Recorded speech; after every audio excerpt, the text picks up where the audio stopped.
Don't talk to strangers is what we're told as children, but so often as adults, this would be poor advice. In the age of the iPhone addiction, social anxiety, and societal isolationism, we've forgotten how to talk to strangers. But there is so much to gain from the spontaneous human connection that we get when we engage in random conversations with those around us. It may be how you meet your new best friend, your next lover, or your new business partner. But I understand that men of my generation have big hang-ups and barriers when it comes to talking to new people. Today, we are so reliant on our phones that we are becoming increasingly disconnected from those around us. People are in their personal bubbles more than ever before. But this new technology hasn't removed the deep human need for real connection. And strangers right now are feeling this just as deeply as you are. It takes confidence to be the first one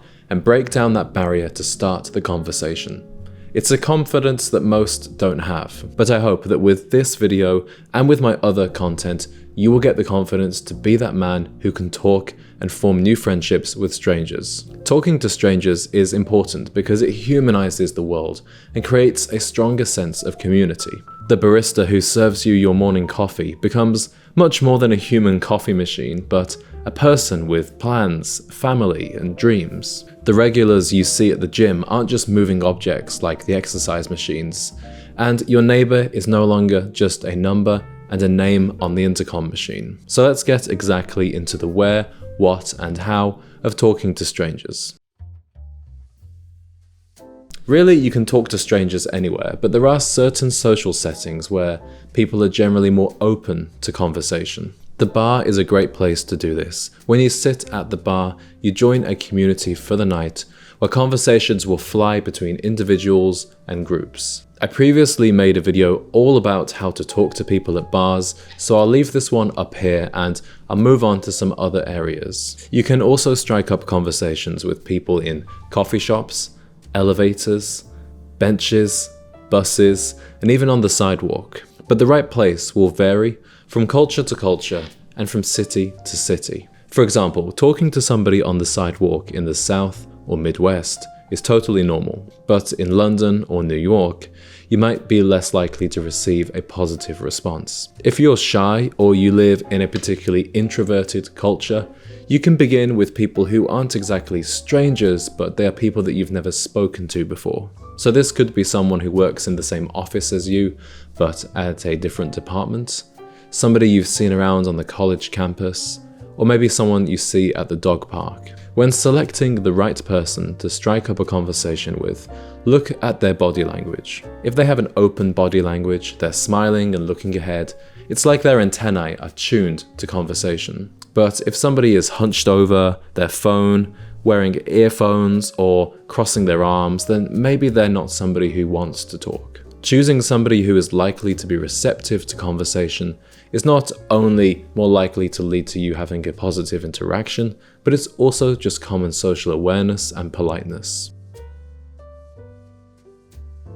So how do you start a conversation with a complete stranger? Once you've chosen your target person, it's really on you to begin the dialogue. It all starts with just one sentence. But getting that sentence out is the hardest part, and it's what causes people the most anxiety. You will feel more confident if you have a good opening line. Your opening line shouldn't be something super obvious like, "Hello, nice to meet you." Hello, nice to meet you. And you tell my name about it. That will throw them off and come across as too forced. It's also mundane and doesn't say anything about your personality that would make them feel intrigued to get to know you further. You want to make some kind of comment about the environment or say something complimentary about them. There's a reason why British people talk about the weather so much. It's one of the few things that we all experience the same. But perhaps you can come up with something a little more interesting than that. If you're at a bar, maybe you comment on the decor or ask them what drink they're having.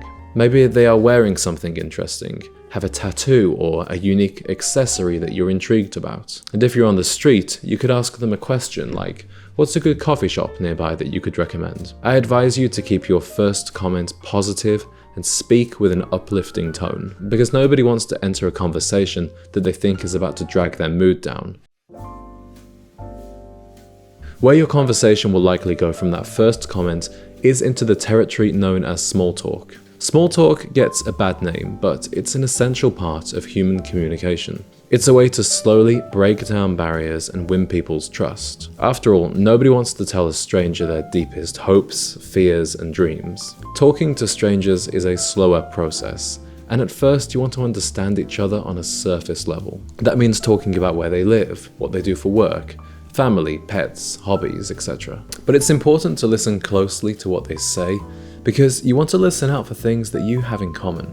The way to turn a conversation into a connection is to find shared interests. I'm talking about common ground and experiences that you two share that most people don't. For example, maybe you're both from the same city, or you both support the same sports team. Maybe you're both guitarists, or you've even maybe vacationed at the same spot recently. This is where you get past the small talk and onto a conversation that is genuinely engaging for both of you. And these are the types of conversations that might lead you to stay in touch and even become genuine friends. To make these deeper conversations happen, it's important to listen closely, reflect on what they say, and craft an interesting and intelligent response. You want to have a balance of asking questions about them, sharing reflections on what they said, and opening up about yourself. The conversation shouldn't feel like an interview to them, but nor should it be a monologue from you. The best mindset to take into this is to decide there must be something interesting about them, and your aim is to explore this topic as much as possible. As father of modern advertising, David Ogilvy said, "If you want to be interesting, you first have to be interested." Talking to new people is great fun, but you should also be aware of signs that they actually don't want to have a conversation and they'd rather be left alone. It's nothing personal, sometimes people just aren't in the mood to chat. So how do you know if people don't want to talk anymore? There are a few different cues to look out for. See if their replies to you are of a similar length. Are they asking you questions? Are they making eye contact? Or are they trying to look away? On the other hand, you might find that the person you've entered a conversation with is quite unpleasant and you might wish to end that conversation. You can use some of these hints, like giving shorter replies and not asking follow-up questions, to slowly kill the conversation. But if they are drunk or socially inept, you might have to physically move away to end the conversation.